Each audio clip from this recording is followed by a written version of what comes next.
Assalamualaikum warahmatullahi wabarakatuh. Selamat pagi Sobat Dakwah semuanya. Kembali lagi bersama saya, Tamara Marsya Sapitri dalam program Perasan Ramadan Santai, tentunya episode pertama.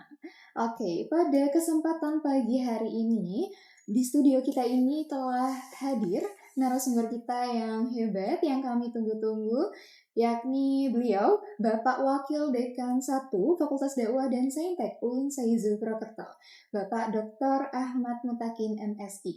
Dan tentunya pada pagi hari ini, kita akan membahas nih soal topik yang pastinya unik, seru, dan menarik sekali untuk dibahas. Yakni tema kita pada pagi hari ini adalah keunikan Islam Aboge dalam bulan Ramadan. Tanpa berlama-lama lagi, mari kita langsung saja nih kenalan dengan narasumber kita pada pagi hari ini. Assalamualaikum Bapak. Waalaikumsalam warahmatullahi wabarakatuh. Bagaimana Bapak? Alhamdulillah baik. Bapak. Iya Pak, hari ini kita punya topik yang seru banget nih Pak, terkait dengan keunikan Islam Aboge dalam Ramadan. Sebelum Tamara duduk di sini Pak, Tamara sempat kepoin nih Pak soal tulisan Bapak terkait dengan Islam Aboge. Di situ mungkin banyak dari sobat dakwah yang udah tahu sedikit nih kayak terkait dengan Islam Aboge ini sendiri gitu ya. Jadi Islam Aboge ini sendiri merupakan ini ya Pak, budaya lokal yang berusaha menyatukan antara agama Islam dengan budaya lokal kita, budaya Pangenyangan seperti itu. Pertanyaannya Pak, bagaimana sih Pak Islam Aboge ini menggabungkan unsur-unsur budaya Pangenyangan dengan karena kita berbicara terkait dengan Ramadan ya Pak, tentunya dengan ibadah-ibadah yang akan kita laksanakan nih Pak dalam bulan Ramadan. Oke, jadi sebelumnya saya akan memberikan penjelasan sedikit siapa sebenarnya kelompok Islam Aboge. Nah, kelompok Islam Aboge itu sebenarnya nama Aboge itu bukanlah nama asli dari kelompok ini. Ya mereka ya Islam saja. Tetapi kemudian karena mereka memiliki beberapa keunikan gitu ya. Salah satu keunikannya adalah penggunaan kalender Jawa Islam gitu, Jawa Islam yang salah satu bentuknya adalah penetapan awal-awal bulan. Nah, dalam bulan yang digunakan oleh kelompok ini itu kan ada 8 siklus, ada tahun alif, ada tahun B seterusnya. Nah, pada tahun alif, tahun pertama itu mereka memiliki rumus yang namanya bahwa setiap tahun alif itu tanggal 1 Suro atau Muharramnya itu pasti di hari Rebo Wage. Karena itu maka orang lalu mensimplifikasi kelompok ini menjadi Islam Aboge. Sebenarnya itu. Nah, tapi sebenarnya mereka ya tidak pernah mendeklarasikan diri bahwa kita ini adalah Islam Aboge atau Islam apa. Itu ya Islam saja. Hanya mereka memberi keunikan keunikan yang berbeda dengan Islam pada umumnya. Itu yang pertama. Kemudian yang kedua, bahwa kelompok Islam ini dalam masyarakat Banyumas itu sebenarnya adalah kelompok yang relatif paling awal gitu ya. Jauh sebelum ada misalnya pesantren atau lembaga-lembaga keislaman modern, itu masyarakat Islam ini sudah ada di Banyumas. Itu setidaknya itu pada zaman Mataram mereka sudah eksis di sini. Nah, dulu itu kita bisa membayangkan bagaimana praktek-praktek keagamaan ketika fasilitas kemudian infrastruktur yang belum tersedia sebagaimana kita lihat saat ini. Misalnya kalau saat ini kita melihat model pembelajaran itu buku cetak banyak, kemudian Al-Quran yang dalam versi cetak juga banyak, pembelajaran dengan whiteboard juga banyak. Nah, itu tidak ada pada zaman Islam awal di Banyumas, itu di tahun 1400-an atau abad ke-15 itu belum ada. Orang belajar itu ya enggak ada whiteboard. Orang belajar itu langsung dari mulut ke mulut gitu. Jadi mereka itu belajar Al-Quran itu ya tidak menggunakan tulisan sebagaimana kita gitu, tetapi langsung mendengarkan orang yang memberikan pembelajaran itu. Nah, Islam ini itu mendahului awal sekali di masyarakat Banyumas. Nah, tadi ya karena keterbatasan infrastruktur, fasilitas yang ada, mereka kemudian beragama, berislam itu dengan kondisi yang sangat terbatas. Nah, lalu gitu ya ketika masa itu berkembang, saat ini perubahan sudah terjadi gitu ya. Nah, mereka kemudian bertahan dengan situasi, bertahan dengan kebiasaan-kebiasaan yang mereka jalani dahulu, karena mereka berkeyakinan adalah bahwa agama itu ya harus ada sanad gitu, harus agama itu tidak boleh semaunya, tetapi mereka harus mendasarkan kepada sanad, atau mereka memperoleh ilmu pengetahuan tentang agama itu dari siapa. Nah, mereka itu begitu konsisten gitu. Mereka memahami agama itu dari guru-guru mereka yang pada saat itu tadi saya sampaikan itu memiliki keterbatasan sarana, fasilitas dan sejenisnya.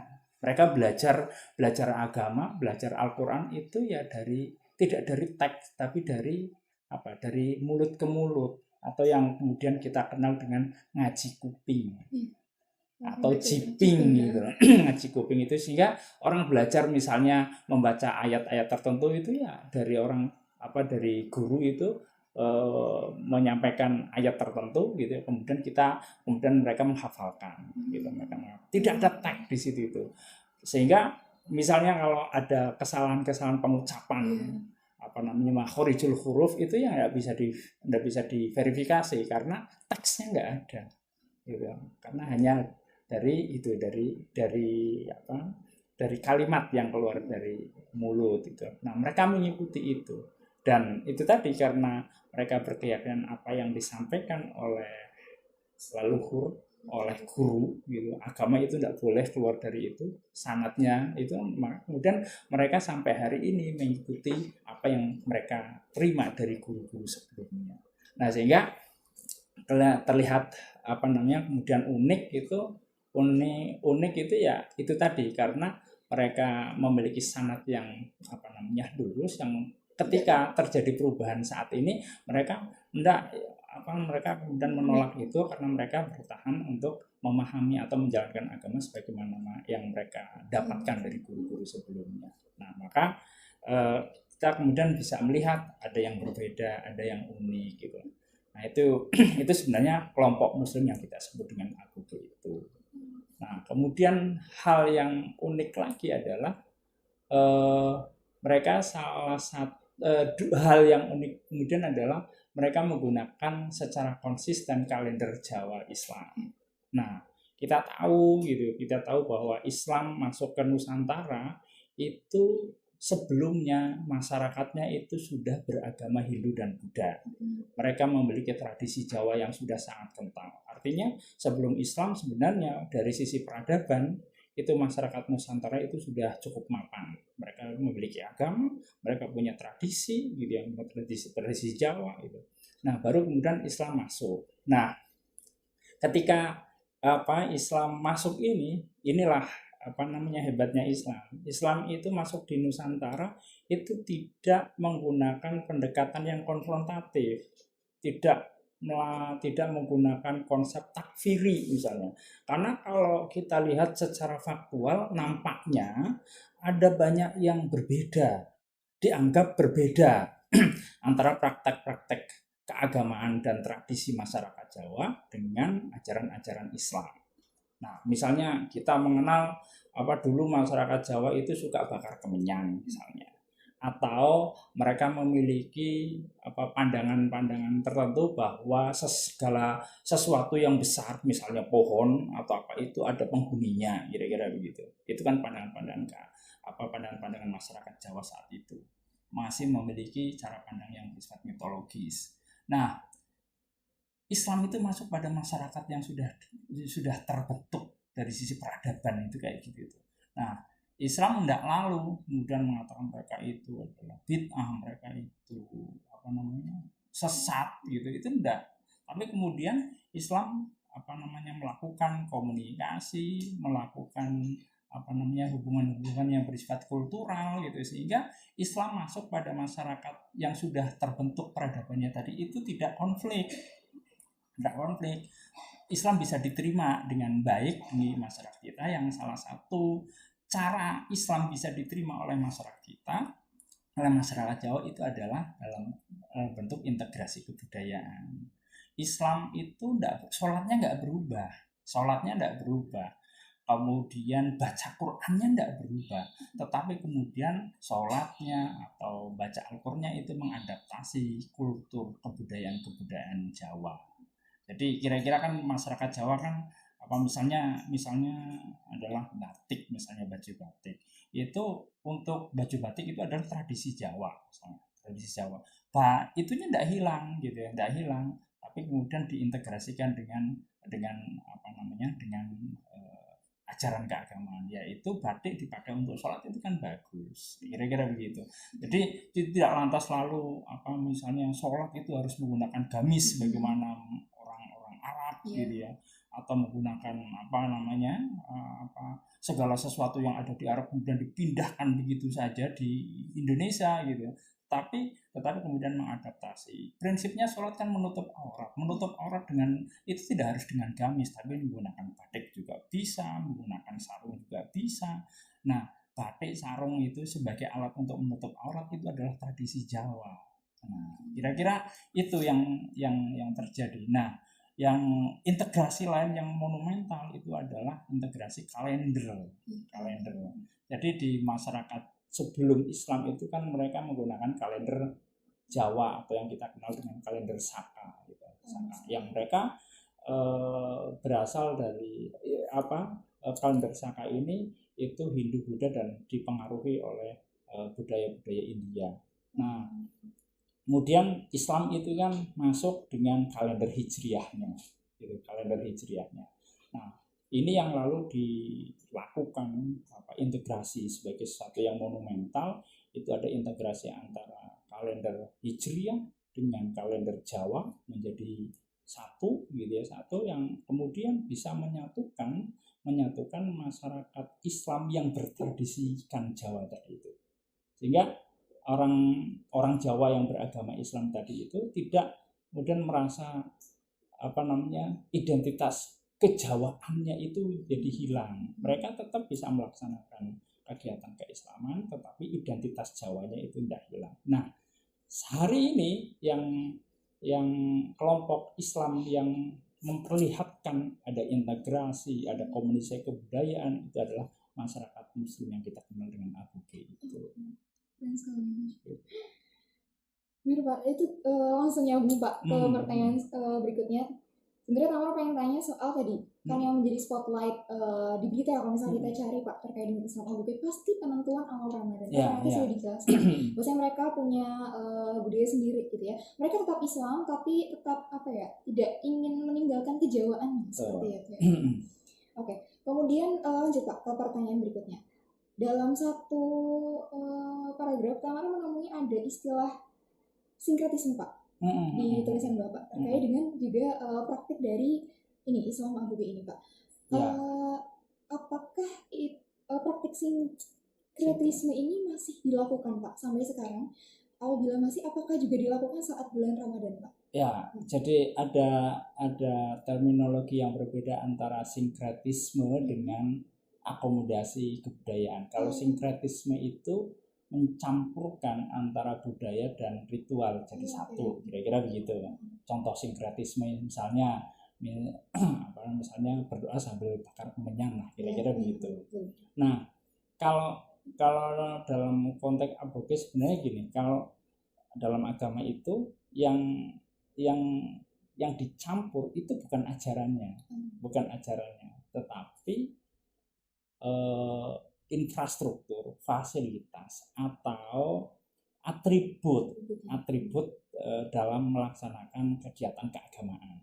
Gitu. Sholatnya tetap, tetapi atribut dalam rangka menyelenggarakan sholat itu yang kemudian menggunakan kultur Jawa. Gitu. Karena kan kalau dalam misalnya kalau tadi saya contohkan menutup aurat. Lah bagi masyarakat Arab menutup aurat itu menggunakan gamis gitu ya. Apakah harus dengan gamis? Ya enggak harus. Yang terpenting kan auratnya tertutup. Lah pada masyarakat Jawa menutup aurat nggak pakai gamis, tapi mereka biasa menggunakan sarung. Gitu ya, menggunakan sarung. Kemudian bajunya itu ndak harus putih gitu ya, tapi bisa menggunakan batik atau corak-corak lain, atau pakai kemben atau apa, pakai apa, baju-baju yang biasa kita lihat sebagai tradisi Jawa. Nah, yang diakulturasi, yang disatukan itunya, bukan misalnya apa namanya, Bismillah itu diganti menjadi kata-kata yang lain gitu. Kemudian bahasa Arab gitu ya, bahasa Arab dalam bacaan-bacaan sholat itu diganti menggunakan bahasa Jawa, itu bukan. Nah kalau kalau itu masuk dalam kategori sinkretis gitu. Nah, di Jawa itu bukan itu yang disatukan itu, tapi atribusinya. Atribusinya sehingga dari sisi ajaran tetap murni, tetapi atribusi yang macam-macam gitu. Nah, itu boleh. Kayak lalu apa namanya, Idul Fitri misalnya atau Ramadan. Ramadan itu yang dianjurkan itu adalah sedekahnya gitu. Nah, praktek bagaimana memberikan sedekahnya, lalu kita kenal ada yang namanya takjil dan macam-macam gitu. Ada takjil, ada apa gitu. Nah, sedekahnya tetap, tapi bentuknya yang beragam. Nah, di aboge, di kelompok aboge tadi, kalau penentuan Ramadan tadi saya jelaskan bahwa dalam mereka memiliki kalender dalam siklus 8 tahun. 8 tahun. Jadi tahun pertama itu ada alif, tahun kedua itu ada B, tahun ketiga itu ada jim, tahun keempat itu ada za gitu.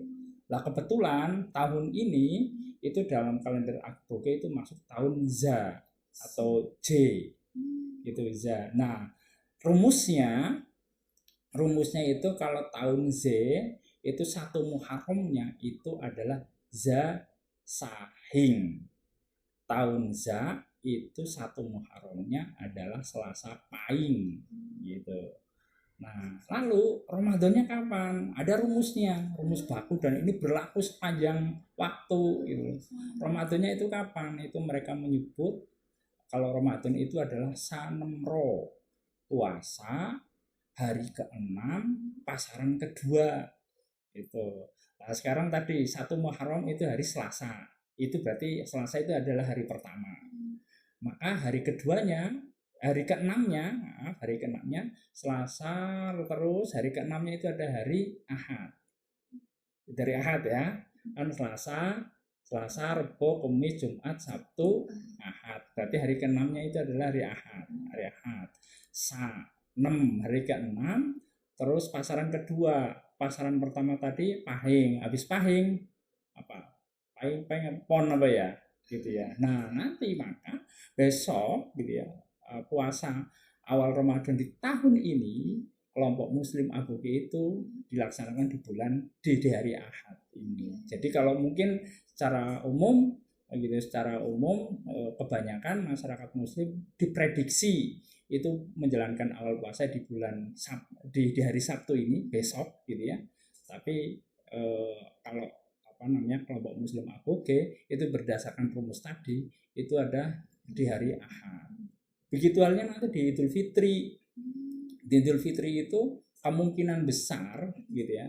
Kemungkinan besar masyarakat Islam secara keseluruhan itu pada tanggal apa itu. Nanti kalau kita buka kalender itu akan kelihatan. Tapi kalau di aboge itu namanya Waljiro, Syawal itu hari pertama, pasaran kedua. Maka hari pertama tadi itu apa? Selasa. Besok itu lebarannya itu orang aboge itu hari Selasa.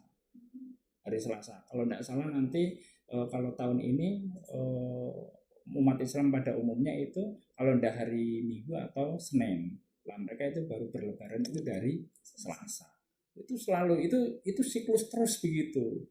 Nah, baru nanti di bulan Muharram yang baru lagi itu nanti kan ganti tahun lagi, maka rumusnya itu tetap tadi sanemro waljiro, nanti yang berubah itu adalah tanggal dan harinya gitu. Nah, itu berlaku terus menerus gitu, sehingga menghitung 10 tahun yang akan datang puasanya hari apa, terus kemudian tanggal berapa, itu mereka sudah memiliki ketetapan. Jadi mereka nggak pernah melihat kalender-kalender yang umum gitu, mereka sudah memiliki perhitungan tersendiri. Gitu. Nah, ini itu unik gitu ya. Mereka unik, tetapi sebenarnya mereka mendasarkan kepada kalender Islam yang diintegrasikan dengan Jawa, yang itu pertama kali itu dilakukan oleh Sultan Agung Kerajaan Mataram. Jadi dulu itu kan Mataram itu kan sebagai kerajaan Islam di Jawa ya, kerajaan Islam di Jawa, yang salah satu proyeknya itu adalah bagaimana mengintegrasikan antara Islam dan Jawa. Salah satu yang diintegrasikan itu adalah kalender. Nah, ini Aboge itu menjadi kelompok Islam yang sampai hari ini konsisten menjalankan itu.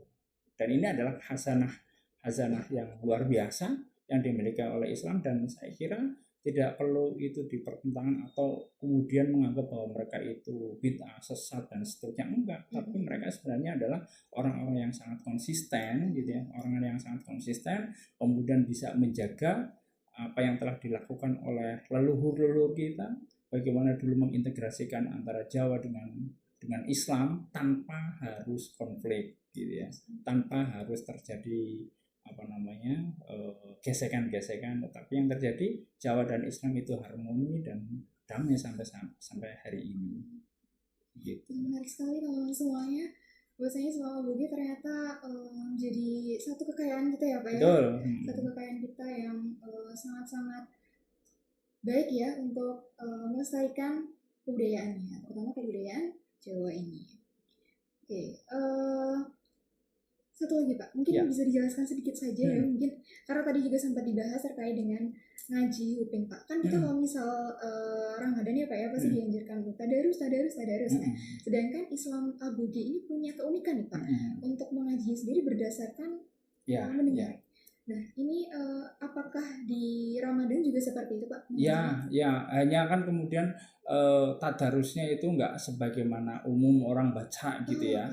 Karena pada dasarnya mereka itu awalnya dulu itu karena mereka tidak mengenal teks. Mereka belajar Al-Quran, belajar hadis misalnya, itu tidak menggunakan teks, tetapi langsung kepada guru gitu ya, kepada guru yang saat itu tidak ada whiteboard atau tidak ada media untuk belajar sebagaimana kita saksikan saat ini.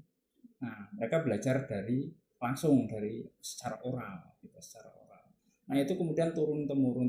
Nah, maka ketika hari ini kita menyaksikan, mungkin saja mereka bacaan-bacaannya itu tidak standar karena tidak terkonfirmasi dengan teks, itu ya wajar. Karena kalau karena pendekatannya oral itu jangankan itu beratus-ratus tahun gitu ya. Kita kalau menerima ucapan hari ini, besok untuk mengucapkan hal yang sama itu aja bisa berubah gitu ya. Nah, maka yang demikian itu nggak usah kemudian kita menghakimi mereka sebagai orang yang tidak fasih membaca Al-Quran gitu.